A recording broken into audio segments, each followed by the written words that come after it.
ce webinaire sur les mines en Afrique, sujet d'actualité. Je vais faire l'intro en français et après, on switchera en anglais pour les présentations, si vous voulez bien. Donc, le secteur, évidemment, il est stratégique. Hein. Vous savez qu'on va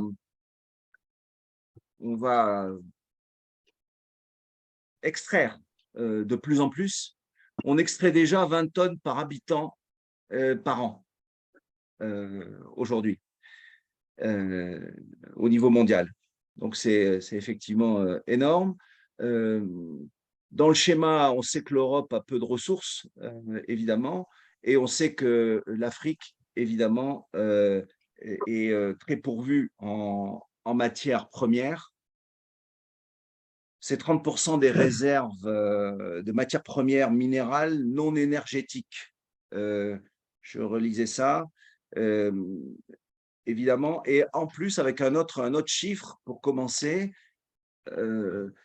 l'Afrique est sous-exploitée puisqu'elle drive seulement 20% des budgets d'exploration, alors que elle a la surface, en tout cas, tout à fait comparable à États-Unis plus Australie et plus Amérique du Sud. Donc, on est vraiment face à un grand potentiel de croissance pour le secteur des mines en Afrique. C'est ça dont on va parler. Alors, l'objectif de ce webinaire, c'est faire le point justement sur ce qui se passe dans le secteur en Afrique, comment effectivement, et répondre à un certain nombre de questions, comment il se porte ce secteur aujourd'hui, quelle est la situation dans le secteur, qu'est-ce qui se prépare aussi, notamment par rapport au sujet de l'ESG et aux exigences ESG en Afrique, quels sont les projets aussi, les politiques dans un certain nombre d'États que l'on voit dans le secteur et qui vont permettre le développement. Et évidemment, ça aussi, en termes de… On parlera on verra ce qui se passe et l'idée, ce sera de voir aussi dans quelle mesure on peut dire que ça va dans le bon sens dans certains cas et peut-être souligner aussi ce qui n'est pas encore au point. Donc, ce que je vais faire là tout de suite, c'est vous partager évidemment le document support qui a été préparé par l'ensemble des intervenants.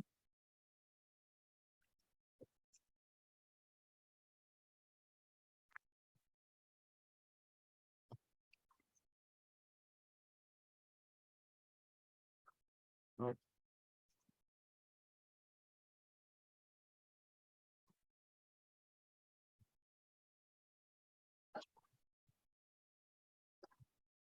Peut-être avant de redire quel est le programme en détail, juste un mot pour vous représenter Convergence très rapidement. Donc, Convergence, opérateur multiservice pour le développement international sur l'axe Europe-Afrique, avec un dispositif et plusieurs piliers, des plateformes, de l'expertise, des réseaux, des équipes terrain, avec une offre qui est, que vous voyez à droite, qui est structurée autour de solutions digitales, de prestations de communication, d'appui opérationnel et aussi de services personnalisés. Le mode opératoire, il y a trois modes opératoires essentiels. Un, des événements, de la communication. Deux, des missions, de l'accompagnement. Et trois, des projets sur lesquels, évidemment, on intervient et on se positionne, en particulier avec nos partenaires. Et j'en profite pour remercier à nouveau l'ACP Énergie, l'association ACP Énergie, dont le président Luezé est présent, et son vice-président Jean-Louis Gaillard, qui a préparé à nouveau ce webinaire avec moi et fera partie des intervenants. Donc, merci à l'ACP et merci donc à vous deux qui portez, je dirais aujourd'hui, avec des autres experts, les couleurs de l'ACP. Là, je le fais aussi en français parce que, Isaac, you can see it in English so you can understand. On va structurer ça, donc on a jusqu'à 12h30 si vous êtes d'accord, maximum, à 12h30 on arrête, et on va avoir, donc on va organiser ce webinaire en trois étapes ou trois parties. Première partie, quelle est la situation du secteur minier en Afrique et quels sont les enjeux. Donc, on fera ça on présentera un extrait d'une étude de convergence sur le secteur, sur l'Afrique de l'Ouest pour illustrer. Et ensuite, on fera intervenir des experts du mining sector, en particulier donc Isaac Abraham de la Mineral Commission, qui est un des dirigeants de la Mineral Commission et qui nous parlera du secteur minier au Ghana. Deuxième partie, là, il s'agit d'illustrer, je dirais, la situation du secteur minier en Afrique avec un focus sur deux pays, le Ghana d'une part, et là, Isaac continuera à nous fera un focus en particulier sur le secteur des petites mines au Ghana, qui est très stratégique, et ensuite le Sénégal avec Insa Diop qui fera un topo sur le Sénégal et sur le secteur minier au Sénégal. Et puis, un troisième focus sur la formation et les opportunités autour de la formation qui sont en œuvre aujourd'hui et qui pourraient être des leviers très importants pour renforcer le secteur minier africain. Là, ici, dans cette deuxième partie, le but du jeu, c'est aussi de se poser des questions sur ce qui est en train d'être fait, de bien comprendre quel est l'intérêt, de bien comprendre quelles sont les leçons aussi qu'on peut tirer de ce qui est en train d'être fait, en quoi aussi l'expérience de ce qui va être présenté peut être utile. Est-ce que les problèmes sont résolus et comment en fait on peut aussi s'inspirer de ça donc on terminera justement avec l'intervention de Patrick Portolano. Je pense que tu es là, Patrick, puisque je t'ai vu, qui fera un retour et donnera un peu sa vision de ce qu'il aura entendu avec les points positifs, ce qui va dans le bon sens, les bonnes pratiques qu'il voit et les sujets sur lesquels il faut encore progresser pour que le secteur minier africain et aussi les investisseurs soient en confiance pour l'avenir. Voilà, évidemment, il y a un panel d'intervenants experts. Alors, je crois que M. Pona, je ne sais pas s'il est là, parce qu'il avait une forte contrainte de son côté. Donc, s'il est là, tant mieux. S'il n'est pas là, on fera sans lui. En tout cas, il est excusé. Je présenterai les intervenants au fur et à mesure des intervenants. Ce sera plus pratique. I'd like to switch to English now, if it's okay for everyone. Edem, are you there? First of all. Yes, I'm here. Okay. I'm here. So before I give you the floor, the idea here is to start with a presentation of a study that we made. We'll be doing a focus on Western Africa. Before Edem makes the presentation, maybe some figures about the mining sector in Africa to have in mind before we start. 24 countries out of 54 are exporting minerals today in Africa. I said before, Africa has 30% of mineral resources worldwide, and we can identify more than 60 minerals and metals in Africa. 54% of platinum deposit worldwide, 78% diamond, and 40% chrome, 28% manganese. So, okay, I could continue like this, but of course we understand that the potential of Africa is incredible in this in terms of potential in this field. So as this was some figures as an introduction to what Edem will be telling us. So do you want to take the control of the presentation, Edem? Yes, I think you would be, I'll use you today as my assistant, and then you will switch the slide for me, and then I would go through slide by slide. Okay, so good morning, Edem everyone. is part of the team of Convergence, and he's an analyst. So maybe then you can introduce yourself and start the presentation. Okay, so good morning, everyone. I hope everybody can hear me. My name is Edem. I've been working with Convergence SES for some time as an analyst in Ghana. Today, my job is really simple. We did a study on the West African mining sector or environment. So we would like to share some of the interesting facts, key facts that we discovered in our research, so that can be the basis for our second conversations that we're going to have about the mining sector in Africa and what the state of the mining sector in Africa is right now.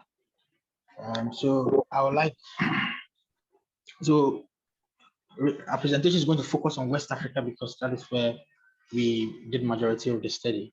Okay, so if you look at the table, West Africa can be considered as a hub for gold mining. Historically, West Africa is a place where gold mining has been taking place for centuries. You want me to show the table? No, I would like to, the first slide. Okay. Okay, so historically, West Africa is a region for gold mining. So it's not surprising to find that Africa's #1 producer of gold is in the region, that is Ghana. It's not surprising to find that majority of African countries in the West African sub-region do some form of mining of gold, whether artisanal or large-scale mining. It is also interesting to find that the region also has some interesting deposits or reserve of some minerals like bauxite, iron ore. So it's also not surprising to find that Africa's #2 producer of bauxite in the world is also in the region. Please, next slide. Okay. So like I said earlier, gold is the most important mineral in the region. Just looking at the expanse of extraction and its presence in almost all the countries in West Africa in some form, even though not all countries in West Africa do large-scale commercial gold mining. There's some form of artisanal mining of gold in the region. So in the region, you can consider Ghana, Mali, and Burkina Faso as the top 3 gold mining countries in the region. It's also interesting that bauxite is also key, with governments trying to diversify their minerals and try to bring in other minerals so that they can diversify their mining portfolios. Bauxite is becoming key, and countries like Guinea, Ghana have huge deposits of reserves when it comes to bauxite, with Guinea almost having over 40 billion tons of bauxite deposits in the country, and with Ghana having over 1 billion tons of bauxite in the country. Notwithstanding that, we've also seen a trend where, because of EV, electric power vehicles, and resources needed to manufacture lithium batteries, we've seen a shift to the production, exploration of minerals like cobalt, lithium, and coltan. If you look at Ghana and Ivory Coast, there's some interesting work being done by Atlantic Lithium. I think Mr. Isaac will speak more on that, but we've seen countries try to go and look at minerals that are not usually the focus of mining. So countries like Ghana are diversifying into lithium, into coltan, into cobalt, trying to find out if they have they can do commercial production in those areas. So in our research, we find out that the top 3 minerals in the region is gold, bauxite, and iron ore. We are saying that because of the extent of exploration, the importance to the economies of these countries, and the deposit or the reserves that is available in the region. Next slide. I think we have to go fast now. One, just a comment on this one, and then. Okay. So it is easy to see that from the graph, gold is the #1 producer because it is indicated by red, and so you can see about 5 countries in the region consider gold, or gold is their #1 mineral in those countries. And in the second slide, it's also interesting to look at the reserve of lithium in the region. And you can see that countries like Ghana are part of the top 5 countries, top 6 countries when it comes to lithium reserves in the region. Next slide. Okay, so what is the importance of mining to the region's economic development or economic growth? You can see from the table here that mining plays a key role in the GDPs of these countries. If you take Ivory Coast, the percentage of GDP attributed to mining is about 5%. In Ghana is 7.6%. In Mali is 7%.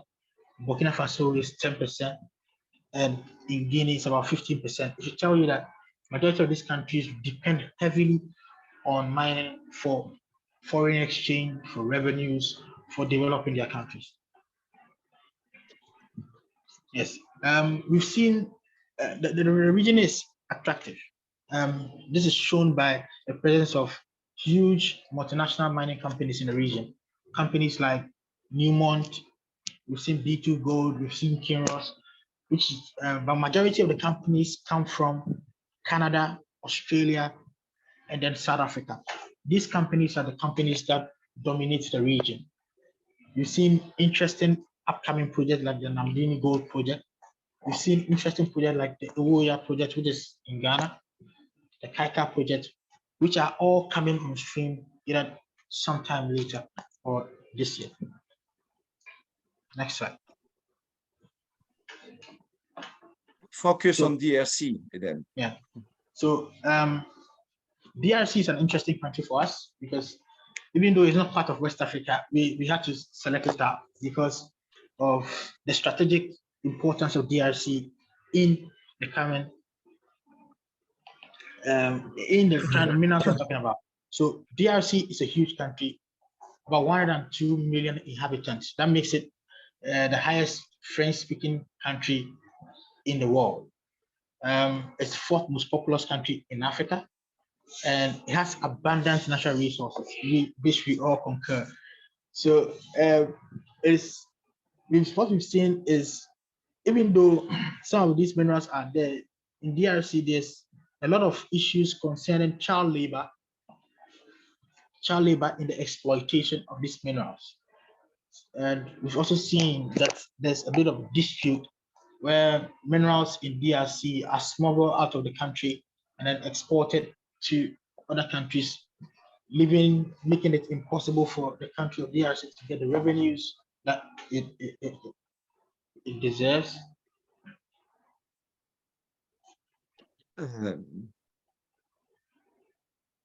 Conclusion? And also, there's also many ongoing projects in terms of refineries and new mines being built in the DRC.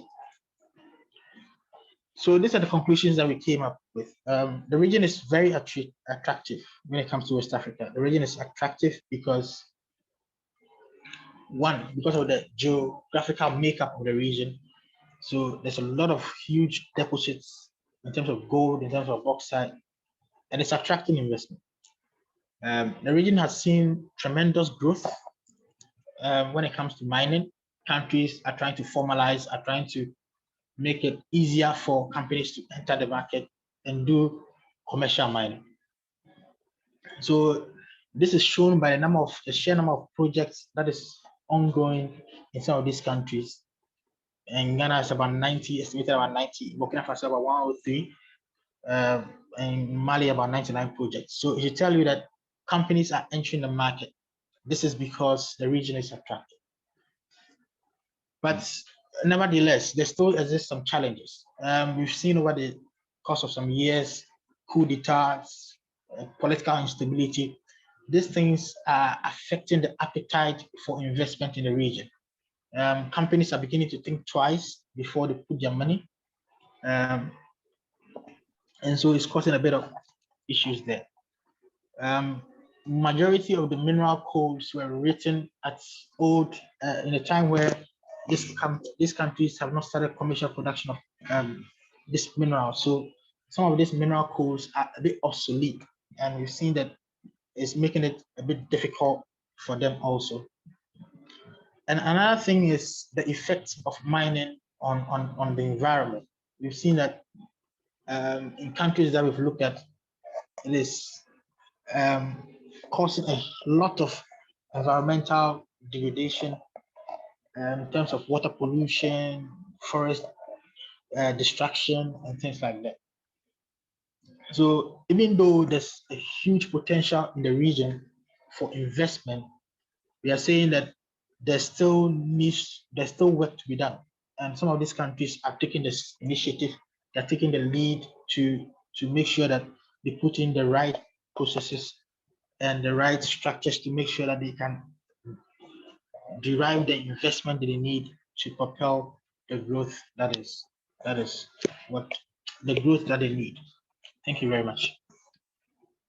Okay, thank you. I suggest that we go on, and then the questions. There are some questions that in the chat, but I suggest after after Isaac make this presentation, we'll maybe answer the questions. So I give you the floor, Isaac. So Isaac is responsible for communication and public affairs at the Mineral Commissions. Is the representative of the Mineral Commission, who is the main body in Ghana for mining policy and implementing mining policies. Isaac, please give you the floor so that you will be talking about Ghana as a complementary to this study that we made at Convergence. Thank you very much, Jean-Pierre, and to all participants. Good morning. You want me to keep the control of the presentation, Isaac? Yes, let's show the presentation. Okay, so you tell me when you want me to move on. Okay, so it's great joining you guys after, I think, last November, and recently we had a mini session with Jean-Pierre and a few others. I think you can start now. You can start showing the slides now so that we roll. Great. So it's been interesting after COVID recovery. We are trying to recover as much as possible. And unfortunately, Ghana was hit with this economic crisis that has brought about some uncertainties in the economy, and which is actually also impacting on the general business environment of the country. Notwithstanding, mining has been able to recover to some extent. And if you look at the current chart, the large-scale mining company in terms of gold production last year made about 13% change, positive change as compared to 2021. That was immediately after or around the COVID period. The small-scale mining also bounced back last year, making about 500+% in terms of gold production. And if you listen to Adam's presentation, this has moved Ghana back to the first on production of gold in Africa. In actual sense, gold is about 95% of all minerals production in Ghana. Next, if you look at the, in fact, pardon me, the top, if you look at the producer at the top is in ounces for gold, and then others are in tonnage. So pardon me for the top, the heading for mining. Mining is actually in ounces, whilst the others are in tonnage.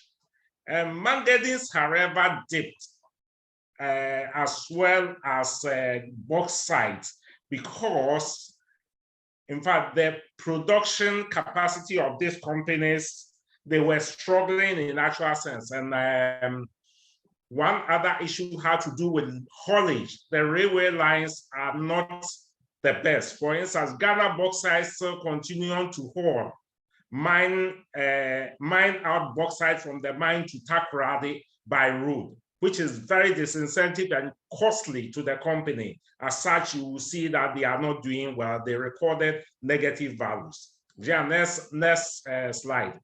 Currently in Ghana, we have about 13 gold mining companies, and out of it, 7 are doing underground. Because of late, it looks as if the surface mining is dwindling, and for that matter, a number of them have gone back to underground. It also helps with the environment, because the vast nature of surface mining is being degraded and destroyed. Though at the end of the day, there's a policy for reclamation, and you can imagine once degraded place, if you reclaim, it won't come back to its natural state. So it's also good for the country that companies are currently going underground. Let's look at the outlook of Ghana's mining sector in 2023. That's general view how we feel. There's a projection that production will range from 3.3 to 3.5 million ounces in 2023. Currently, due to certain difficulties businesses are facing, especially with regard to countries going back to IMF and the conditions and the targets that the country have set. Manganese production is to be up to 5 million tons in 2023 as compared to previous years. And Ghana bauxite and diamond is difficult to be, for the projection to be made currently, because they are still struggling. The diamond subsector is mainly participated by small-scale miners, and this makes it difficult for the projection to be made. Currently, we have 2 major gold mining coming up in Newmont, around Ahafo-Adon district, and then also Cardinal Resources in the upper east regions of Ghana, and we are expecting them to come on stream somewhere in fourth quarter 2024. So this is currently the major mining outlook that we have. We can also link this to the physical announcement in the budget that has been announced that this IMF program, which is likely to impact on profitability and then investment push of this country, because with the debt exchange program of the country, most of these banks are going to constrict in terms of loan facilities to the general business community. And for that matter, mining companies are likely not to be able to get the needed investment inflows to be able to push through for most of their productions. We are saying that this has also affected the general gold and oil. In fact, the government, as part of ensuring that the forex of the country is stabilized, there was an introduction of gold for oil program, whereby the government currently buys all gold produced by small-scale miners and then trade it off for oil, such that we will be able to get stable currency for oil trade.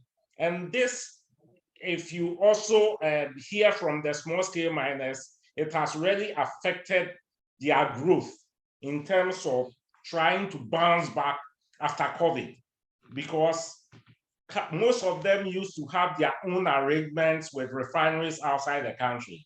But with this arrangement, it is actually impacting on the way they do business in terms of financing and their productions.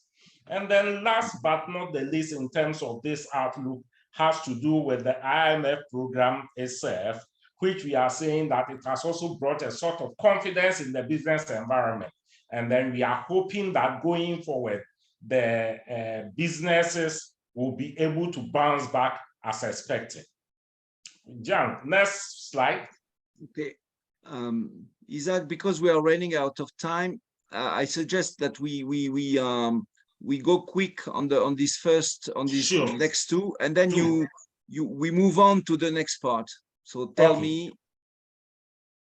So you want to say something about this let's one? talk about this. This is key, state of exploration. Okay. You know, generally exploration projects are the pipelines that give effect to projects, viable projects in every jurisdiction. Unfortunately, we have not been able to move faster in terms of exploration closure, and for that matter, to be able to come into feasibility reports of said projects and then moving into mining lists. And this has been as a result of a mix of difficulties the country faces. Currently, like you see, we have our 156 active exploration licenses. Most of them belong to Ghanaians. And these Ghanaians are finding it difficult to get capital to move on. So I will say here, there's an opportunity to partner, joint ventureship, to be able to bring some of the companies into viable projects. We have just 4 reconnaissance mines currently in the country. And then we are saying that the investment in Ghana has declined of late due to the fact that the majority of the license holders in this area who are Ghanaians are finding capital difficulties. And then one major problem that industry has brought up has to do with the policy on VAT on exploration, mainly the big ticket items of drilling and exploration. These are one of the things. In fact, when you pay VAT on these, unfortunately, you are unable to recoup until you have a viable project to that effect. And so this is making a sort of capital lockout for these exploration companies and makes it difficult for them. In fact, there are discussions underway with key stakeholders to see how government will find a way around this. I think we can end here, Jean-Pierre, and then I will take questions. Okay. You want to say something about what we were talking about, together yesterday about the trading, Maybe Yes, I think this is an illustration of the good practice in Ghana at the moment. So can you just mention it? Okay, so currently, you know, we have as part of the gold trading, or for that matter, mineral trading in Ghana, we have a licensing regime where all traders, if you want to trade in gold, and specifically where the opportunity is a small-scale mining subsector, because most of these companies, the large-scale companies, have already arrangements with refineries outside, and so they produce and send outside. But with the Gold for Oil project, where government, through the Precious Minerals Marketing Company, is buying the gold, also through Bank of Ghana financing, the small-scale miners are compelled by the program to sell all their gold to PMMC, and for that matter, government.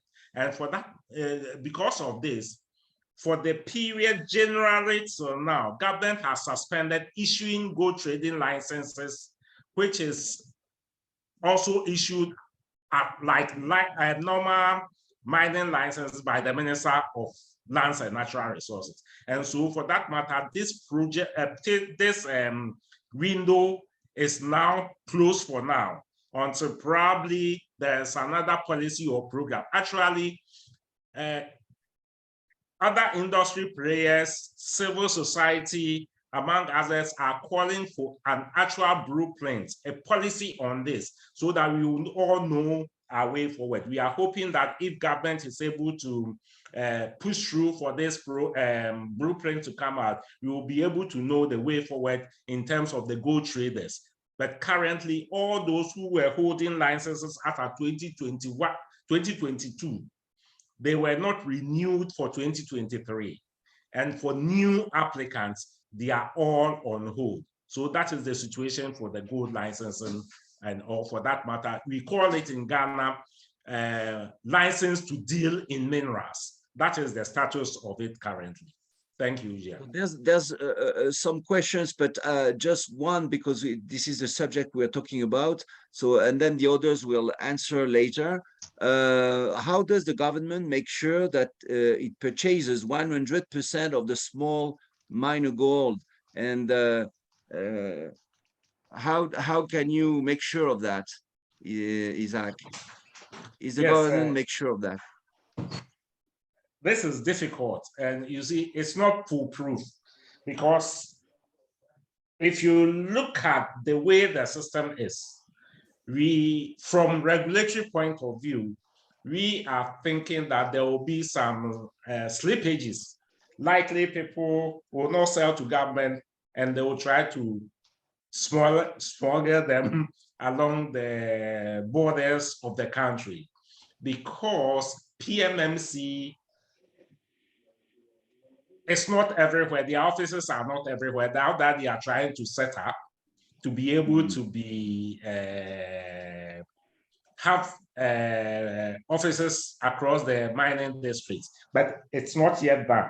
And I'm also hearing from the small-scale miners that sometimes for about 3 weeks, gold are not sold because of funding for PMMC to come, among other things. So it's a bit risky. So if you look at the IMF, some of the recommendation has been that the BOG should be able to produce a risk analysis of this project for a review. And so we are all waiting to see if that risk analysis will be produced, and then we can be able to talk about that. But you are right, I'm sure we will be mixing some of the gold that the small-scale miners produce.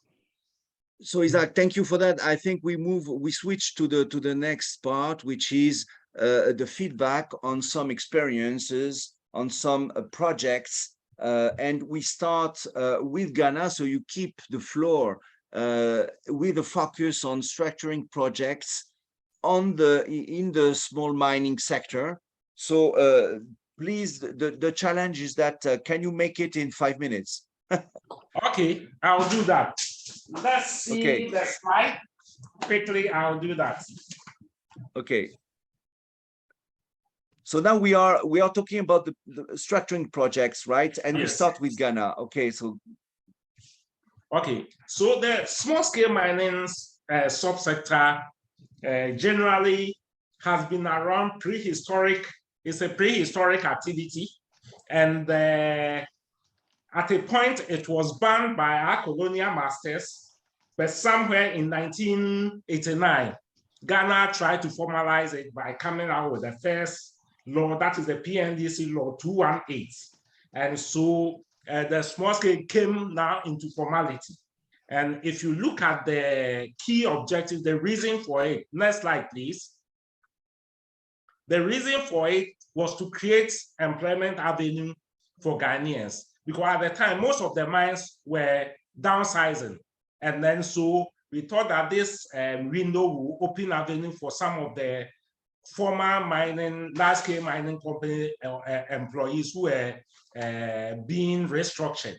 And generally, it was to make sure that this activity works with supervision, making sure that there's minimum protection of the environment, and also make available an official market. That is why PMMC came into play, that the Precious Minerals Marketing Company was created to be able to buy this. But then also, we also, at the time, also some of these small-scale miners were also encouraging on large-scale mining concessions. So then there is a need for us to have a minerable area for the small-scale mining operation. That's what the law. That's why the law was made. Next slide, please. In actual sense, the key policy here was to restrict the granting of small-scale mining licenses to only Ghanaians. So foreigners are not allowed into this space. Next slide. okay, maybe this one you want to go quick also. Yes. So generally, this is the licensing structure for the country, and in a nutshell, the license is issued by the Minister of Lands and Natural Resources. After that, you get an environmental permit under an EPA Act 703, Section 18. Then you come back to the Minerals Commission to get an operating permit, also under Act 703, Section 102. So generally, that is all that you see. So from the Minister, Minerals Commission process the license, go to the Minister, technical team reviews it, approves or rejects it. Then when you go to EPA for the environmental permit, then come back to Minerals Commission for you to go to the ground and get, that is the operating permit. Generally, this is how it operates. You want to talk about the challenges, right? Yes, general, that on a nutshell, what the country lacks is funding to do exploration, so that we will have minerable lands for the small-scale mining people. So what currently they are doing is, if they come up with an area and we see that the area is okay for mining, not incumbent on other person's concession, not sitting close to a river body, not in a prohibited area, mangrove area, not in a cemetery or heritage site, then you go through. And they go to the ground, they dig pit here and there. If there's nothing, they move to another site. And then you could see that most of them will even drift from the area you gave them because they are not getting. If there's nothing, they leave and go. So it's like trial and error situation. And that is the reason why the government, is looking for money. Currently, the Geological Survey of Ghana is doing something like that through the funding of Minerals Commission, so that we will be able to define mineable areas with some reserves, which is also bankable for the small-scale miners to go to bank to get the money, because the banks are actually not funding them because they don't know what is on the ground. So if you come for money, for instance, you have come for, let's say, $1 million US. We don't know what is there. So no bank wants to fund such project. So generally, this is the problem we have. And then the issue of illegal mining. So they are moving left and right anywhere to mine even on concession. They are incumbent on concession of large-scale mining. They are on river bodies, and it's difficult to police and even arrest them. That is currently the situation we have as a country. Thank you very much. Thank you, Isaac. So we'll come back to your presentation and Ghana in the Q&A session at the end. So now we give the floor to Issa, who will be talking about Senegal. So Issa is an expert in international expert in oil and mining sectors. And Issa, you recently spent some time analyzing the mining sector in Senegal. So I give you the floor. So can you please make it in 5 minutes? It would be great. Yes. Because we are running out of time. I'll be very short. Thank you, Jean-Pierre, but I'll try to do my presentation in French. I don't know if Emma and the other Ghanaian brothers, they speak French or not, but I think that will improve your fluency or your listening understanding in French. Jean-Pierre, est-ce que je peux avoir le slide? Tu veux la main pour partager? Ok, vas-y. Ah, non. Enfin, je t'avais envoyé le document. Ah, tu veux que je partage moi-même? Oui. Ah, ok. Je vais aller très vite. Hein. Il y a beaucoup plus de 5 slides, mais ça va aller très vite. Oui, ok. Tu n'es pas obligé de tous les faire, hein. Tu me dis. Non, hein. non. C'est bon là? Je ne les vois pas. Do you see my screen? Do you see the screen? No.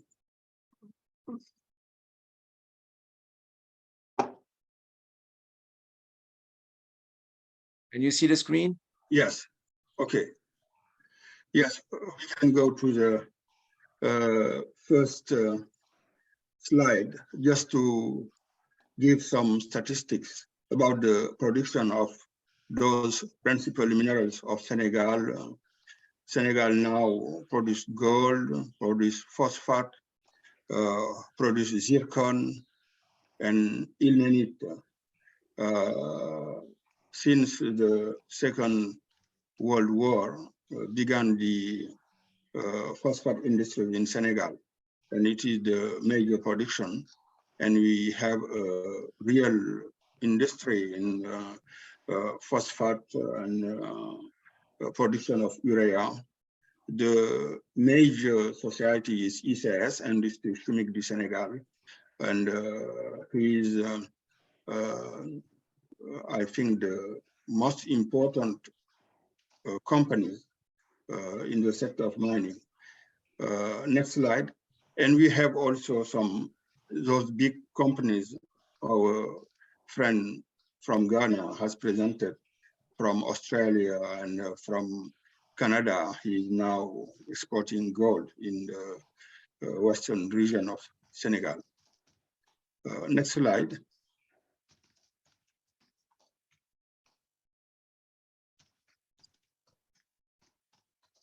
Okay, here is the West African part, the more Western African part of Africa, which is the Cape Verde region in Senegal. And we have the concentration of industrial sites dealing with mining. And there is 2 ports which are being built in this region, mining port and container port. And we have a new town which is growing in this particular region, not far from Dakar, 50 kilometers, which is called Diamniadio. And I think in the years to come, it will be really a big industrial hub concerning mining sector and other services. Next slide.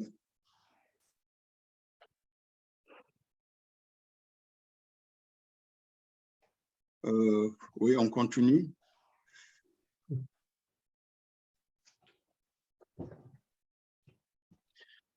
Yes, just to show that there are 4 clusters in that particular region, and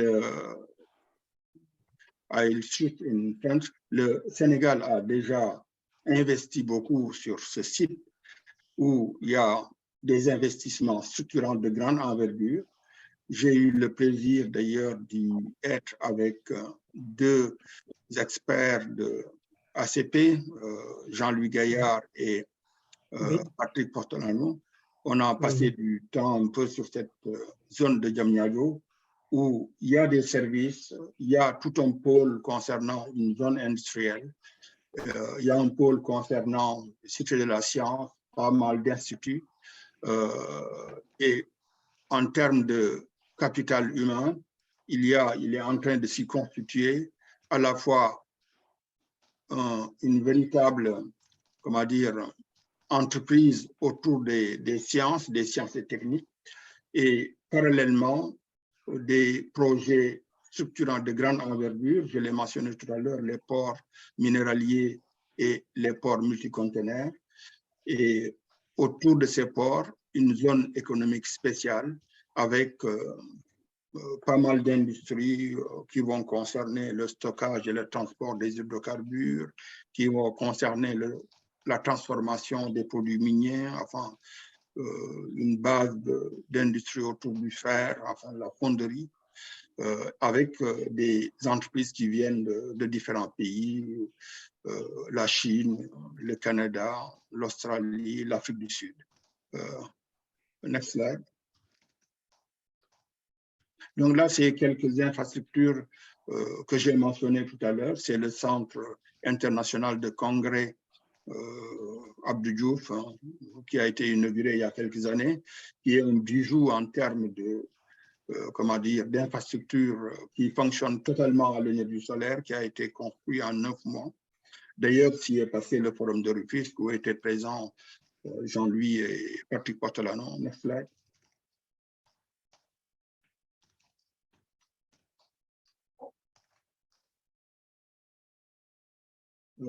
Là aussi, c'est la Cité des Nations Unies qui est en construction. C'est le bureau régional des Nations Unies de l'Afrique de l'Ouest, pas loin, à quelques bornes de ce centre de conférence. On peut aller très vite. Hein. Ce sont des images qui montrent un peu là aussi une réalisation des bâtiments, des services publics pour déconcentrer la ville.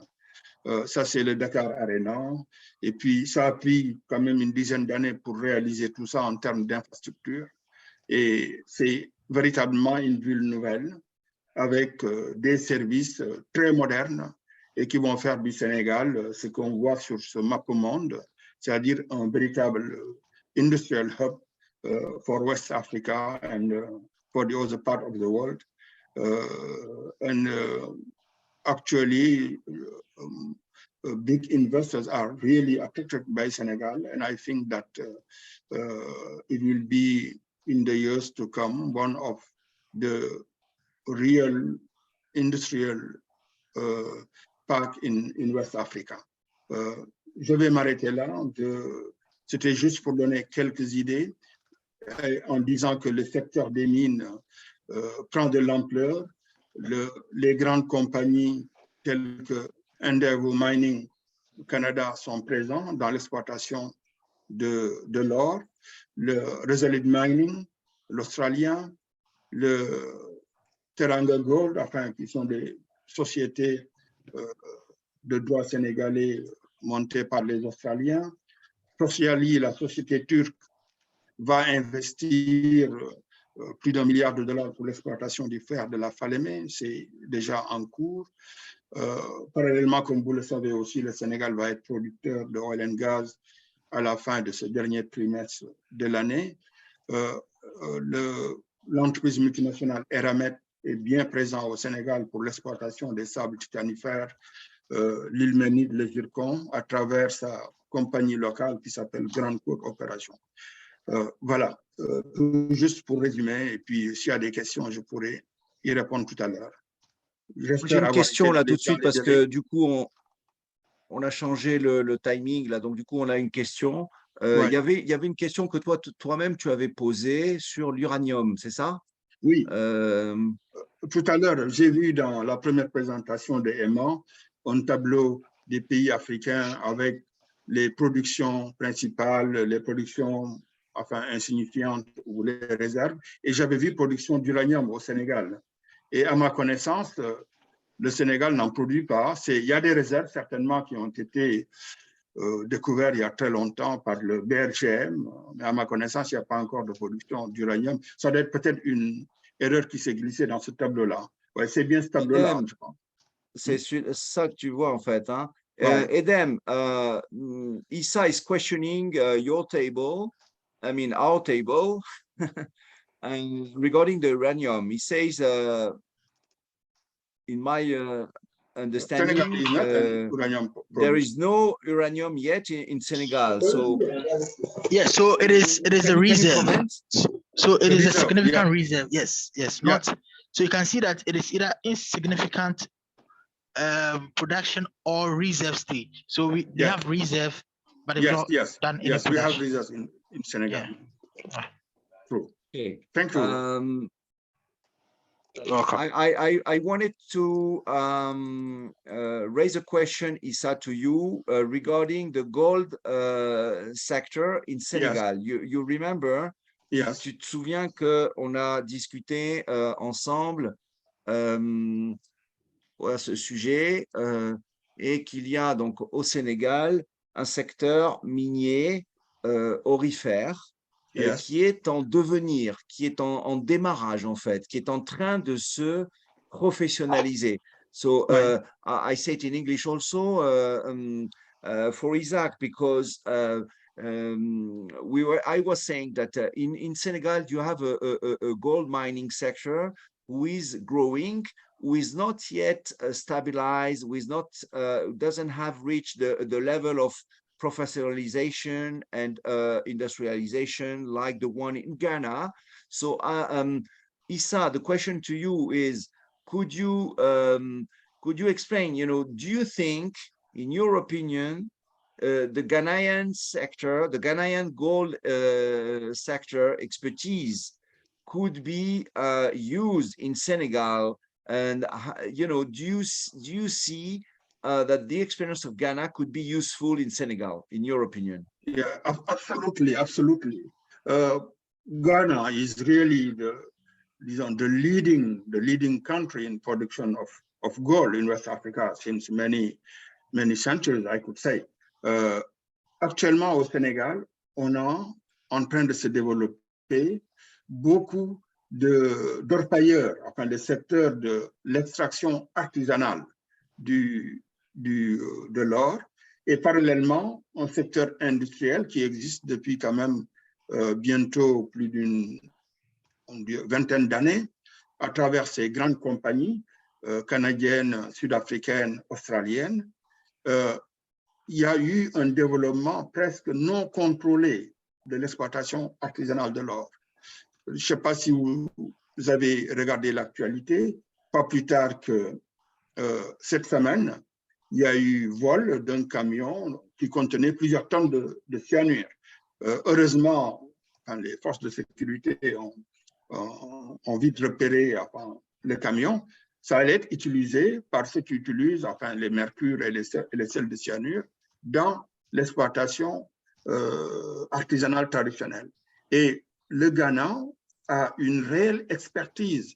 Et quand on a échangé sur le premier webinaire, je me suis rendu compte, en comparant d'ailleurs les ratios économiques du Ghana et le développement qu'on a utilisé d'ailleurs avec Jean-Louis pour faire des ratios au niveau du Sénégal, j'ai vu qu'en termes d'évolution ou bien de formalisation de l'exploitation artisanale, il y a eu vraiment une avancée significative pour le Ghana. Et on en a bien besoin. Je pense que ce serait utile prochainement de voir le lien qu'on peut avoir avec les fédérations des orpailleurs qui sont en train de se structurer, et même le ministère des Mines, qui est en train de travailler d'ailleurs sur une nouvelle loi sur le local content avec, disons, des mesures beaucoup plus contraignantes hein,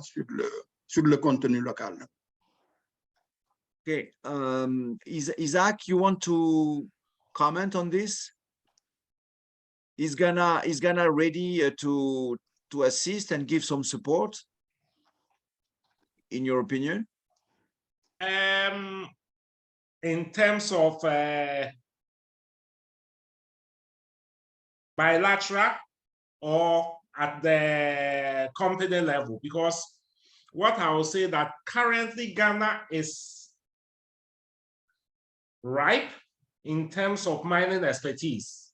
And you know, we have our premier mining university, the UMAT, that trains. Yeah. And a lot of our mining guys have had expatriate experiences, Canada, US, Australia, they are all over. Currently, as we speak, 5 of the mining companies are being managed by Ghanaians, unlike before.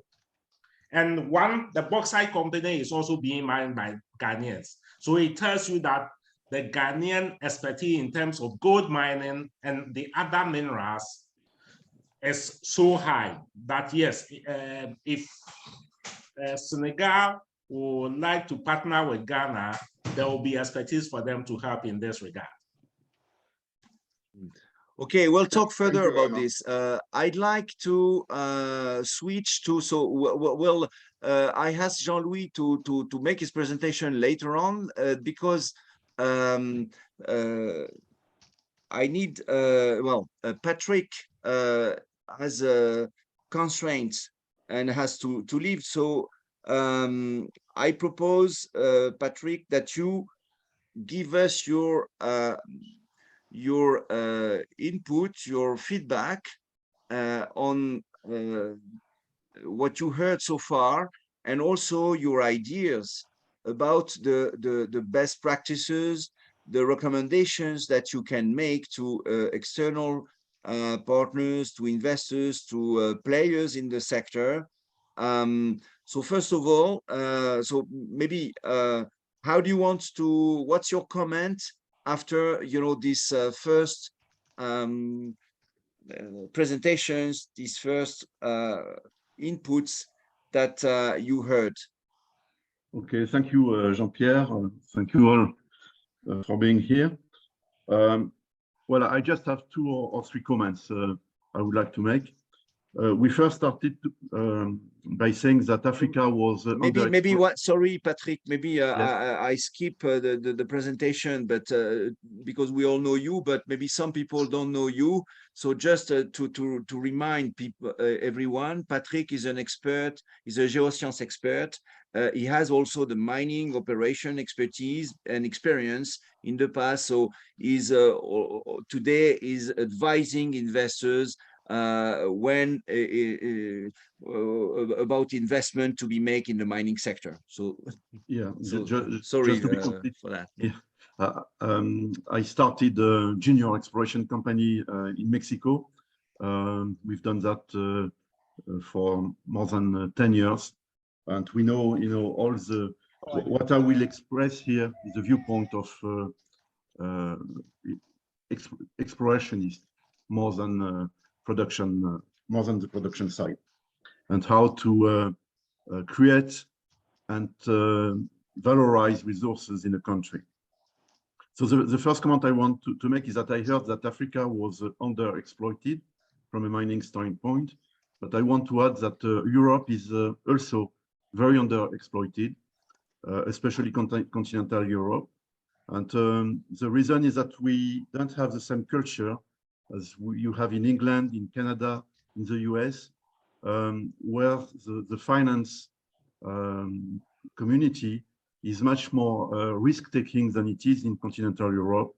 And also the laws in these countries allow the development of small mining company, which becomes, some of them become rather quickly major groups.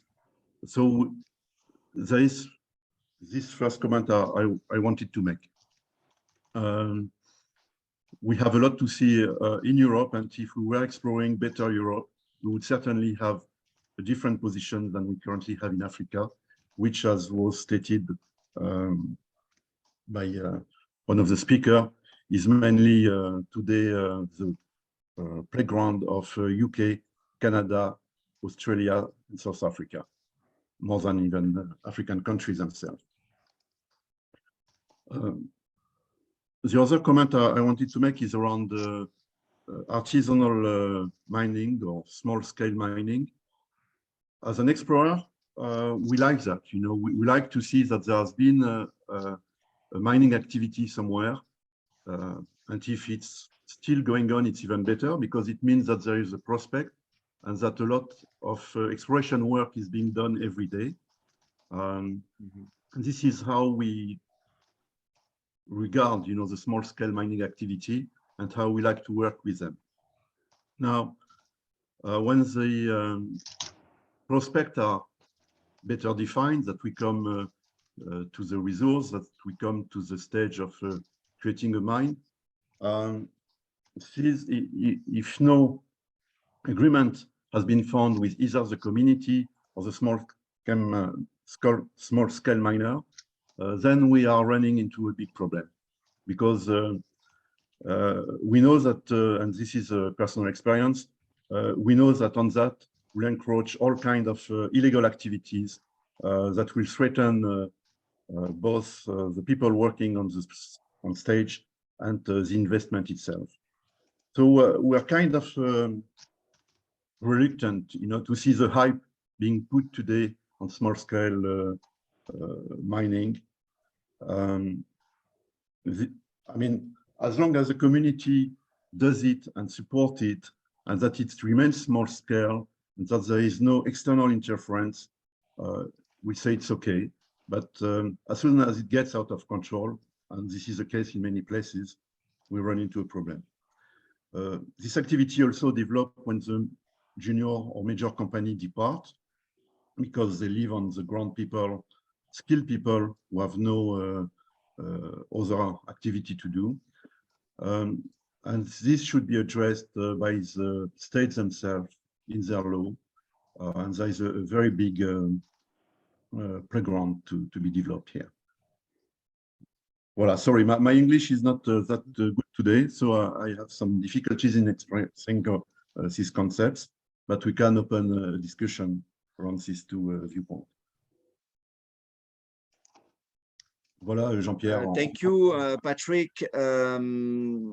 Maybe a question to you. You know, if you look at Ghana, you know, organization and policies, what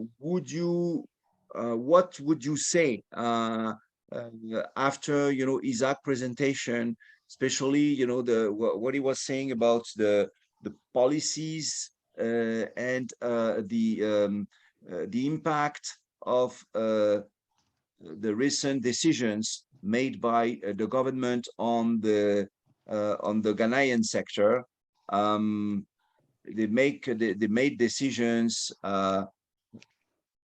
regarding the financing, regarding the restructuring. So what do you have an opinion on this? And what's your opinion and what's your analysis of this? To be frank, I don't know well enough the Ghana situation. From what I hear, it's all good wishes, good intents. Now the reality is that it's the local people who, in the end, makes the decision about small-scale mining. So, you know, if there is a good governance between the state or the regional authorities and the local authorities, that should be fine.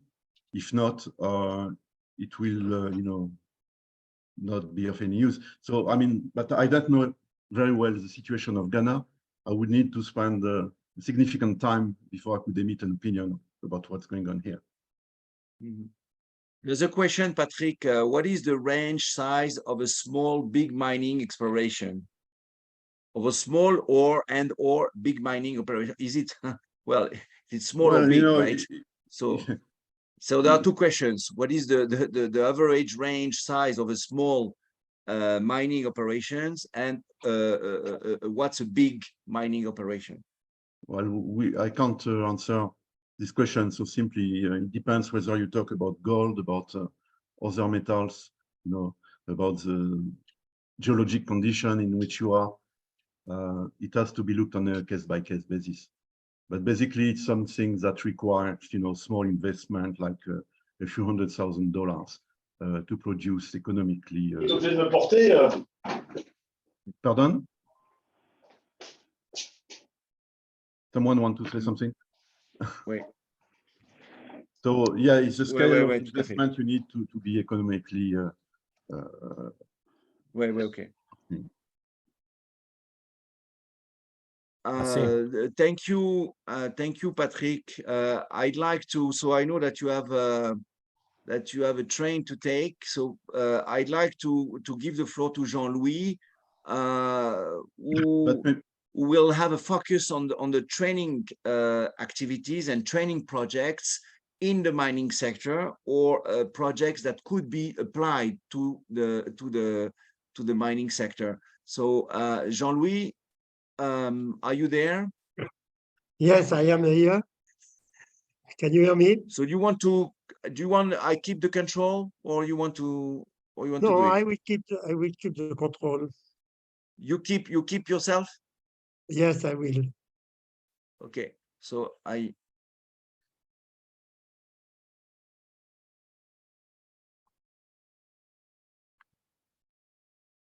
you can share. Okay.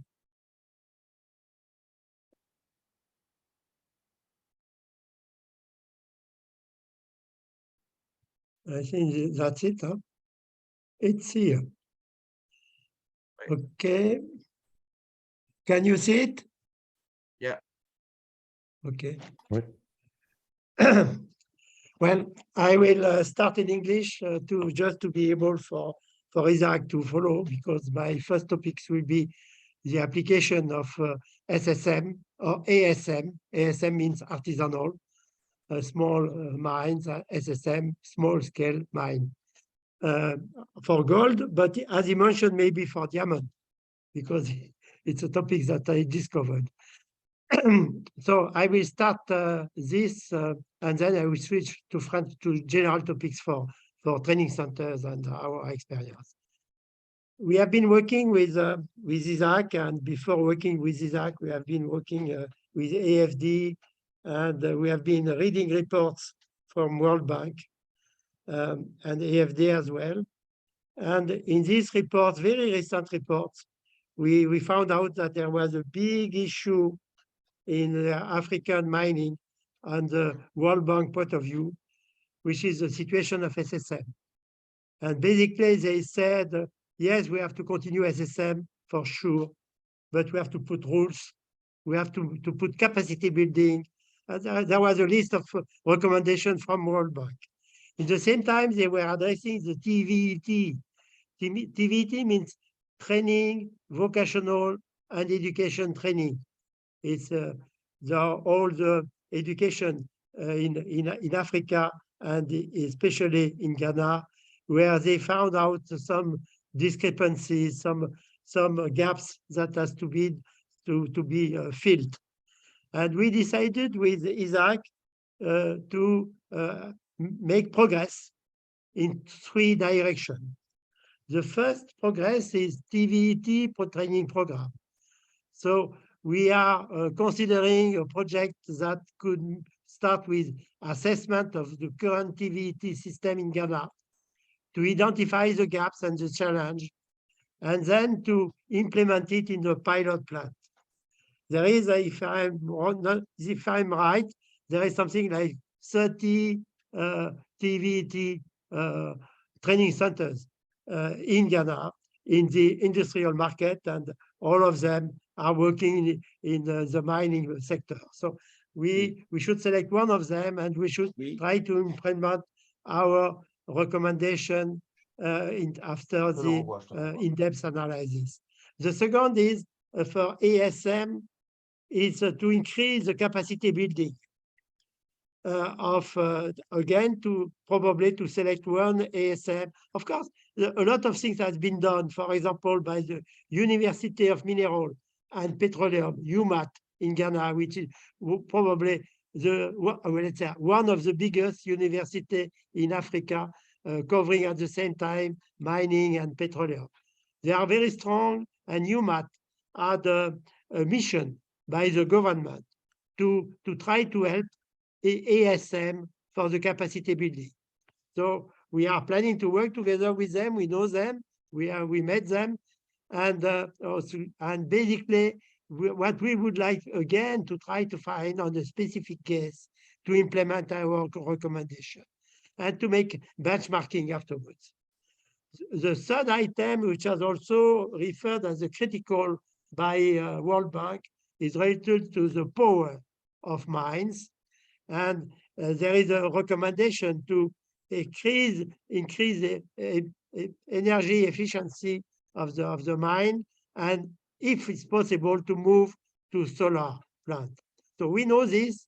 One of our experts has been implemented some close to 100 projects for solar plant in different areas, industrial included, in Africa.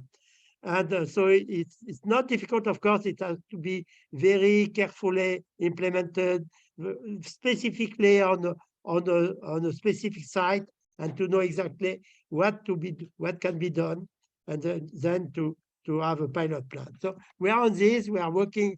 We are trying to find, of course, financing. We are still in this process. It could be a small project. It could be a medium project. It will not be a big project because it's only addressing pilot plant. Thank you for that. Isaac, we will continue to speak about it as we discussed before, and it will be a pleasure for us. It's a long way, but it's worthwhile. Maybe I will continue very quickly. To do that, ACP Energy is built with 70 experts, and some of them are resident in Africa, like in Senegal, in Mozambique, in Angola, in Congo. So we are making a deal with using our experts. And when we have also 13 partners companies. One is product consultants, that's a company that we have built, some of us here, with people working in the education, like university, the technology university, and arts métiers, as we said, and all they are product is experts. The key capacity of product is make training engineering. So they start with to specify the terms of the reference of the project, then to make the chronology of how to approach it, and then to do what we call the référentiel des métiers. That means the reference for the specialties, the job to be done, and then to look at the competencies which are necessary for the job, and then afterward to specify the training. This is what we call normally, it's the method APC, means approach per competency. The product has been working in how does it work?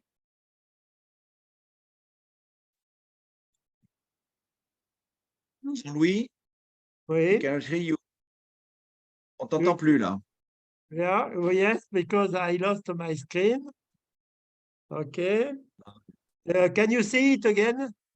Yeah, on voit toujours le pro édu consultant là. Peut-être tu veux avancer là, non? And now you see Moanda. Donc ça, c'est l'école de métallurgie de Moanda au Gabon pour le manganèse. C'est un des plus grands gisements mondiaux de manganèse que Comilog exploite, et pour l'exploiter, a créé une école sur laquelle nous avons contribué dans la partie de la formation technique, avec des experts de l'ACP qui sont Bernard Gros et Rémi Geoffrey. Tout ça, vous le trouvez sur le site de l'ACP.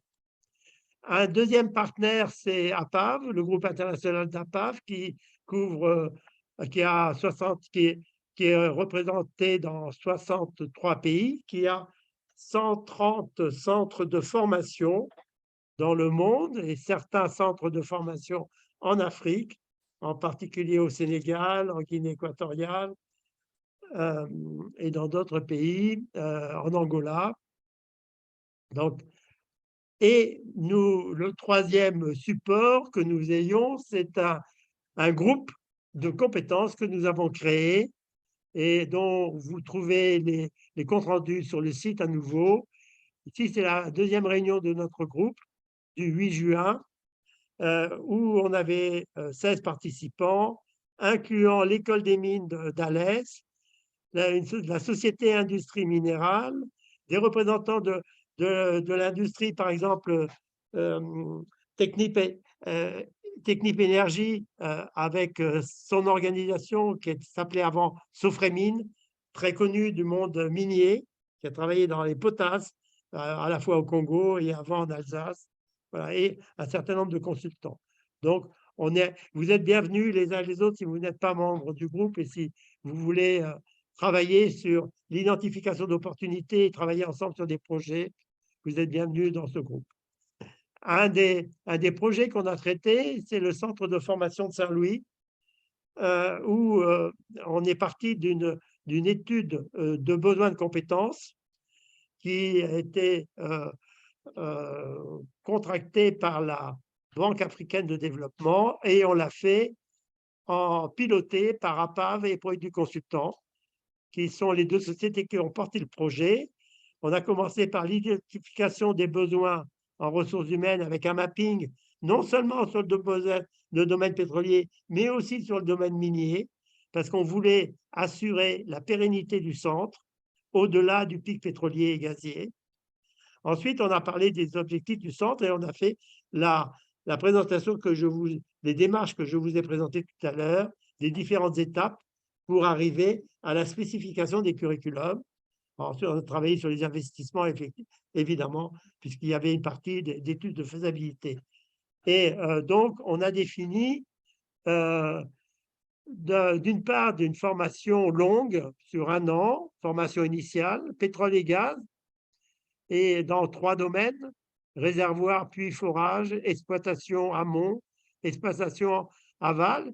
Et ensuite, on a regardé qu'est-ce que dans tout ce curriculum, qu'est-ce qui pouvait être utilisé dans le domaine minier. Donc, on a trouvé un certain nombre de similitudes, à la fois sur le forage, même si on appelle ça le fonçage dans le domaine minier, mais il y a aussi les forages pour l'exploration. Évidemment, dans tout ce qui est domaine de la maintenance, du projet, dans tout ce qui est aussi à la fois sur le downstream. Et puis, on a défini des formations continues sur les métiers en tension, tuyauteur, soudeur, HSE, qu'on appelle ESG dans le domaine minier, gas to power, maintenance électrique, maintenance mécanique, maintenance instrumentation. Tout ça, typiquement, c'est très proche du domaine minier. Donc, c'est très facile à adapter pour le domaine minier. Et en termes génériques, je vous ai parlé tout à l'heure de la formation de la méthode APC. Pour développer de nouveaux modules, on a aussi prévu de faire une formation APC. Nous avons fait la spécification, nous avons recommandé qu'il y ait cette formation APC dans les curriculums.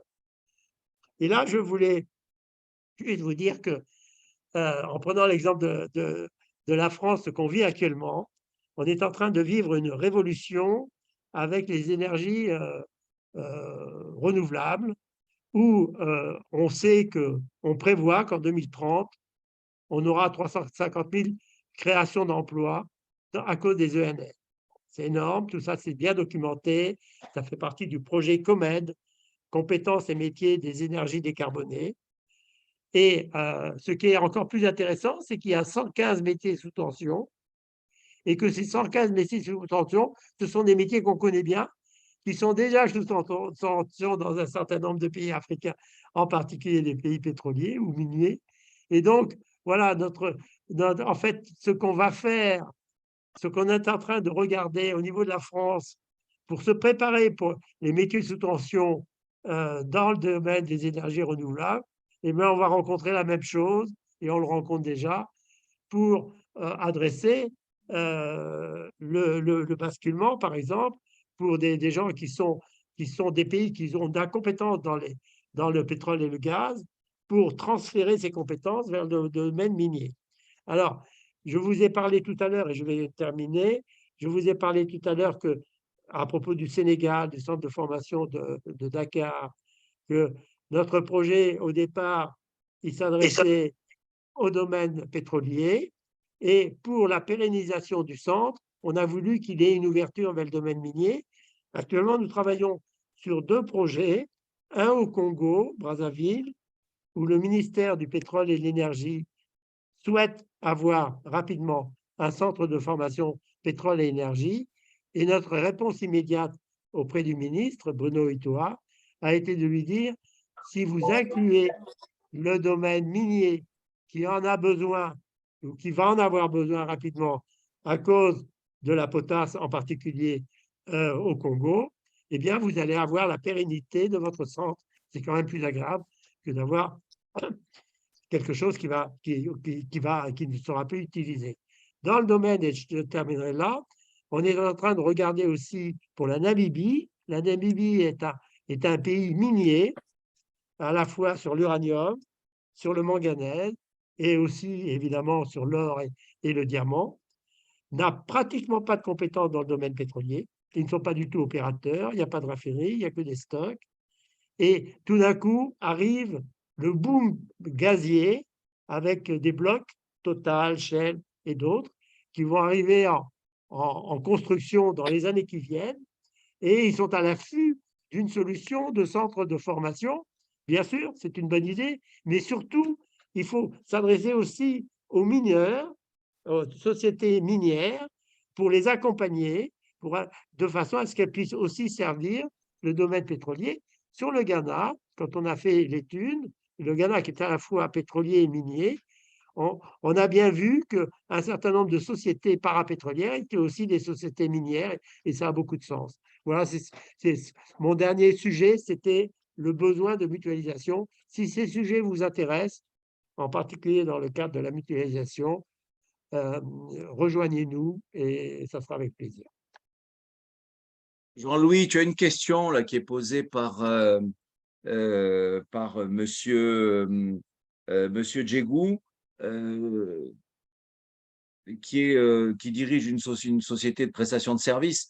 Et sa question, c'est ces projets dont tu parles, s'ils pensent pouvoir y apporter une pierre, comment se positionner dessus? Comment font-ils pour être consultés? Monsieur Djegou, est-ce que je peux avoir le nom de votre société, si ça ne vous ennuie pas?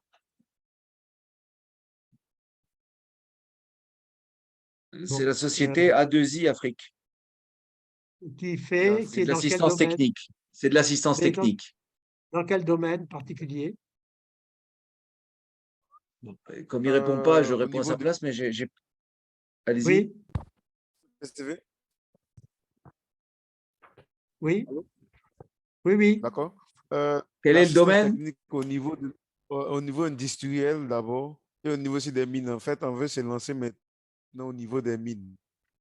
D'accord. Vous Voilà. êtes basé à quel endroit? Nous sommes basés actuellement en Côte d'Ivoire, mais nous avons un siège D'accord. social en France aussi. OK, Voilà. très bien.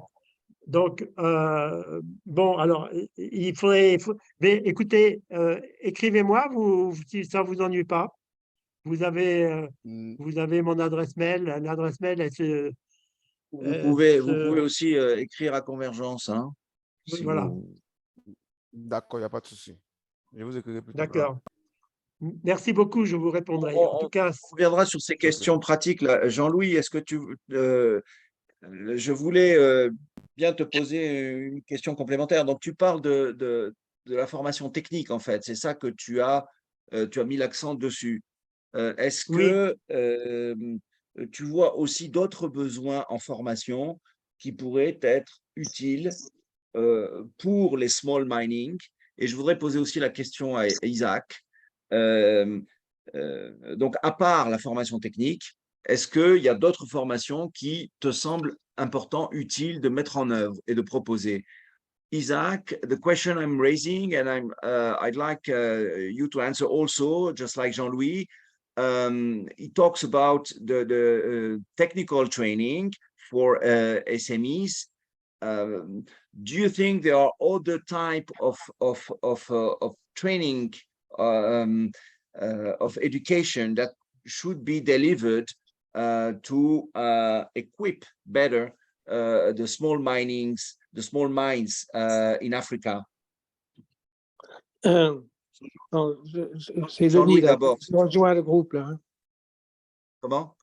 C'est Denis là qui parle, je rejoins le groupe. Hein, si vous avez des questions aussi pour moi. Bonjour Denis.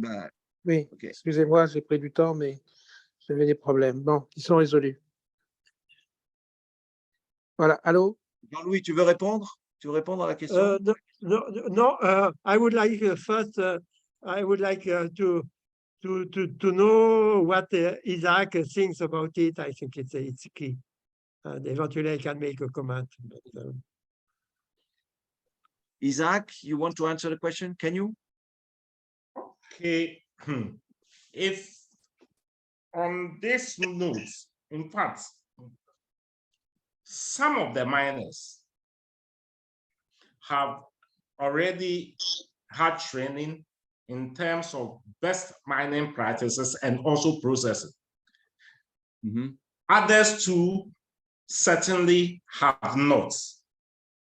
And what the commission was pushing for was to get them to employ qualified mining engineers on the mine sites. I can't tell what is happening if all the small-scale mining licenses, currently we have about 80 of them active, have them. The problem we have in this country mainly had to do with the illegal mining, which once they are not formalized, it is difficult to get them on stream for these practices because they just want, they are greed, quick money, they will do anything to go away with. And if you see some of the pictures and the remote places they are, it is difficult even to get them to come on stream. So yes, the main thing, hello? Yeah, go ahead. I can hear you. Yes, way back 2016, 2015, 2016, under technical, World Bank technical assistance, such training were delivered at UMAT, then in 2017, 2018, same.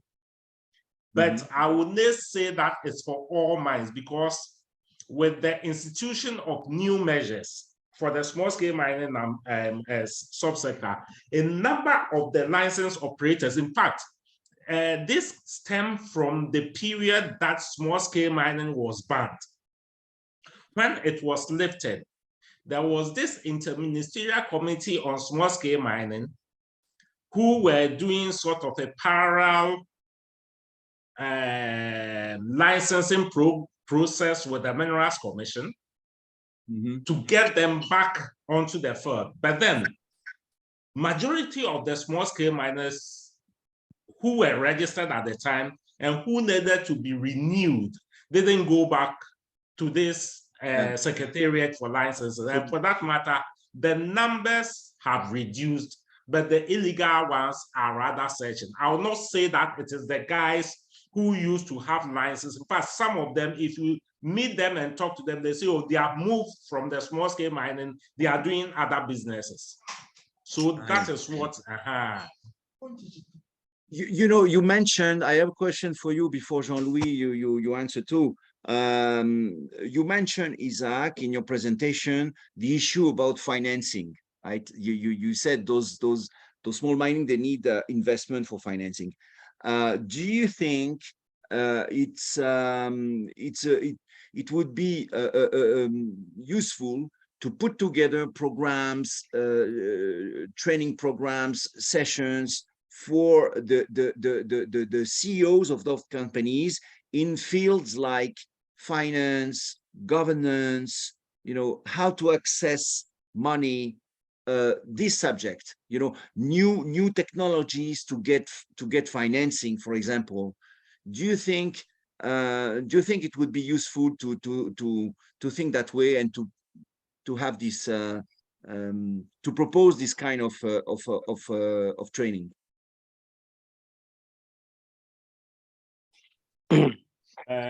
If you ask me, I think that is not the issue on the ground currently. If you look at technology, we have moved on, government have moved on. Currently, there is a technology called the gold catcher.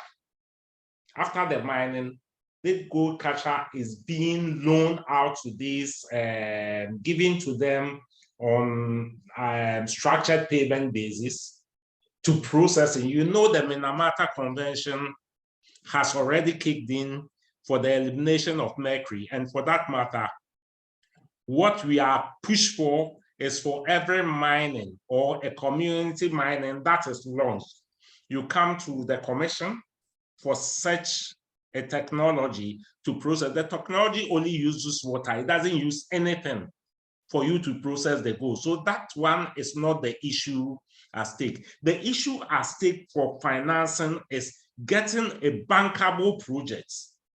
For instance, most of the, in fact, all the small scale, they don't do what we call prospecting for them to define the mineralization as in the large scale basis. Because yes, you have 25 acres, you can have a multiple of them, but they hardly will go and do prospecting so that you know that I have this. Come again? Mm-hmm. I have this information data on the area that I have been given. And for that matter, I can walk to a bank and the bank will look at your document and say that, yes, with this, in a matter of 3-4 years, you will be able to pay back. Because you also know that the small scale mining license is issued for 5 years, renewable, depending on the area that you are. So the issue mainly has to do with mineral data on the concession they have, and for them to take it to a bank to convince the bank that if I give you this financing, you'll be able to mine to repay, like the large scale mining companies who go to the stock exchange to look for money. It is their mineralization data that convinces the financiers to invest in such operations. Yeah, but all this has to be based on the permits. Come again. Yes, all these authorizations have to be based on exploitation permits. Exploitation permit, not necessary. It is the mining permits that is important here. Thereafter, most of the small-scale miners don't have export permits. They sell through the traders, the gold traders. Yes, that's the problem, not to have an exploitation permit, which are delivered by the mining government, What I'm saying is that. Yeah. What I'm saying is that what you need is your mining concession. Yes, exactly. A license, yes, but not necessarily the export of the gold.